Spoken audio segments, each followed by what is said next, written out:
Terungkap dari dokumen bocor, Presiden Cina perintahkan kekerasan pada Muslim Uighur.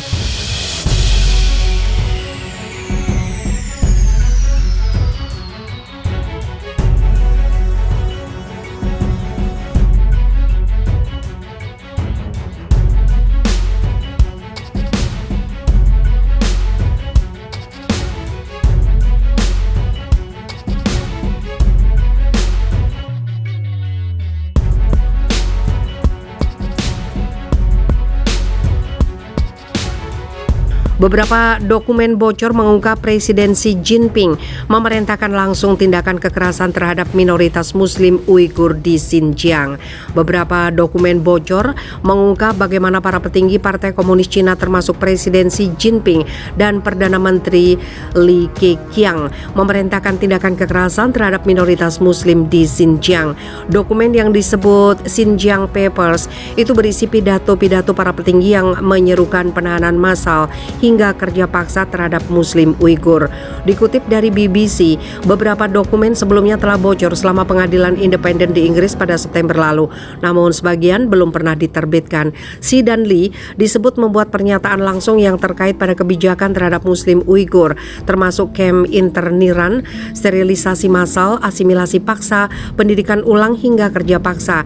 Cina mendapatkan tekanan dari dunia internasional atas dugaan melakukan pelanggaran hak asasi manusia di Xinjiang. Namun Beijing berulang kali menyangkal telah melakukan genosida terhadap Muslim Uighur. Pemerintah Cina menyebut tindakan keras di Xinjiang diperlukan untuk mencegah terorisme dan membasmi ekstremisme.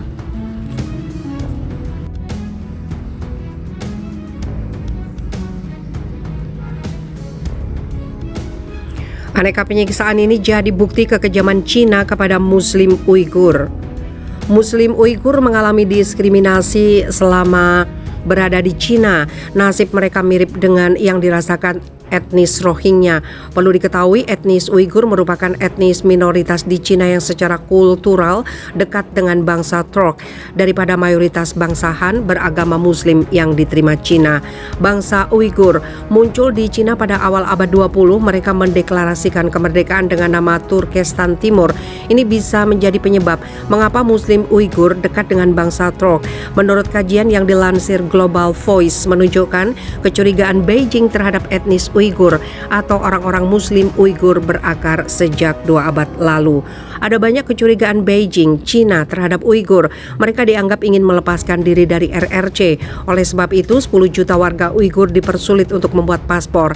Selain itu, pemerintah Cina juga mencurigai etnis Uighur masuk ke dalam jaringan teroris dan juga menjadi pemberontak, dan masih banyak lagi kecurigaan pemerintah Cina terhadap Uighur. Karena banyaknya kecurigaan, pada akhir 2016, pemerintah Cina memenjarakan ratusan ribu etnis Uighur. Tidak hanya di penjara, pemerintah Cina juga melakukan banyak penyiksaan terhadap etnis minoritas di Cina tersebut. Berikut kekejaman yang dilakukan Cina kepada etnis minoritas Muslim Uighur. Berbagai penyiksaan di dalam sel tahanan. 21 tahanan tinggal dalam sebuah ruangan kecil di kamp pendidikan ulang Cina. Mereka diborgol, dibotaki, setiap gerakan diawasi melalui kamera plafon. Sebuah ember di pojok ruangan menjadi toilet mereka. Aktivitas harian mulai pukul 6, mereka belajar bahasa Cina, menghafal lagu propaganda dan mengakui dosa-dosa mereka. Usia mereka remaja sampai dewasa, jatah makan mereka sedikit, sup dingin dan sepotong roti.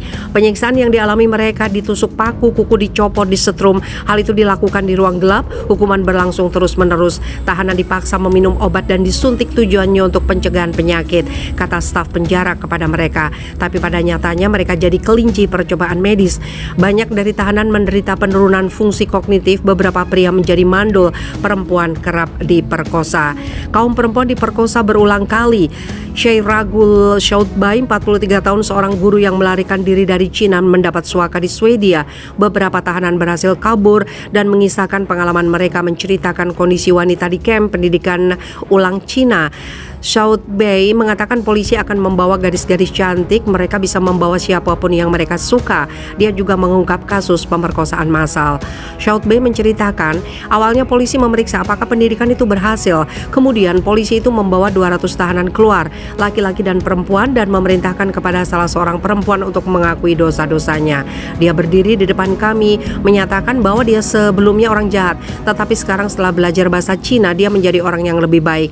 Ketika dia selesai berbicara, polisi memerintahkan dia untuk lepas jubah dan memperkosanya satu demi satu di depan semua orang. Sementara mereka memperkosanya, mereka memeriksa untuk melihat bagaimana kami bereaksi. Orang-orang yang memalingkan kepala atau memejamkan mata, dan mereka yang terlihat marah atau terkejut dibawa pergi, dan kami tidak pernah melihat mereka lagi, kata South Bay, salah satu tahanan Uighur yang sudah beberapa di kamp pendidikan selama 4 tahun. Rukie Perhat, 30 tahun, mengaku pernah diperkosa berulang kali oleh para penjaga kamp dan hamil 2 kali yang kemudian terpaksa digugurkan. Sel penjara sempit dan toilet berupa 1 ember. Kamp pendidikan Cina yang huni etnis Uighur hanya berukuran 16 meter persegi, dihuni 20 orang dan ada kamera di setiap ruangan dan koridor. Setiap ruangan disediakan 1 ember plastik sebagai toilet. Setiap tahanan hanya diberikan 2 menit untuk menggunakan toilet setiap hari, dan ember itu dikosongkan hanya sekali dalam sehari. Jika penuh, maka harus menunggu sampai hari berikutnya. Tidak hanya itu saja, tangan dan kaki mereka diborgol juga setiap hari kecuali saat sedang menulis. Bahkan saat tidur mereka diborgol, mereka hanya diperbolehkan tidur menghadap kanan. Jika berubah, maka akan dihukum. South Bay memperkirakan ada sekitar 2.500 tahanan di kamp tersebut. Tahanan tertua seorang perempuan berusia 84 tahun dan termuda adalah anak laki-laki 13 tahun. Dipaksa mengaku berdosa dan belajar bahasa Mandarin.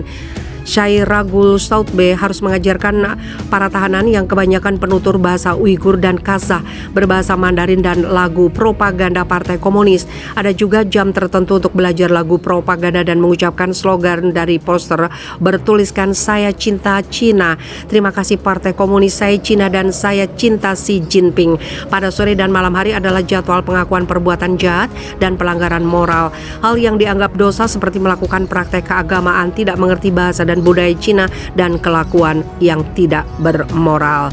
Digantung, dipukul, dan kuku jari dicabut. Komandan camp menyediakan ruang untuk penyiksaan yang disebut ruang gelap karena tahanan dilarang membicarakannya secara terang-terangan. Beragam jenis penyiksaan dihadapi para tahanan seperti digantung di tembok, dipukul dengan tongkat elektrik, ada juga kuku tahanan yang dicabut. Saya melihat tahanan yang kembali dari ruangan itu berdarah-darah, beberapa kembali tanpa kuku di jarinya, kata Sairagul South Bay. Alasan tahanan dihukum diantaranya karena tidak belajar bahasa Mandarin dengan baik atau tidak menyanyikan lagu propaganda. South Bay juga mengaku pernah dihukum dengan dipukul dan tidak diberi jatah makan selama 2 hari. Tahanan jadi kelinci percobaan medis. Sairagul South Bay juga mengaku menyaksikan bagaimana tahanan dijadikan kelinci percobaan medis. Tahanan akan diberikan pil atau suntikan dengan dalih mencegah penyakit. Tapi perawat mengatakan kepada saya, diam-diam pil itu berbahaya dan saya tidak boleh meminumnya.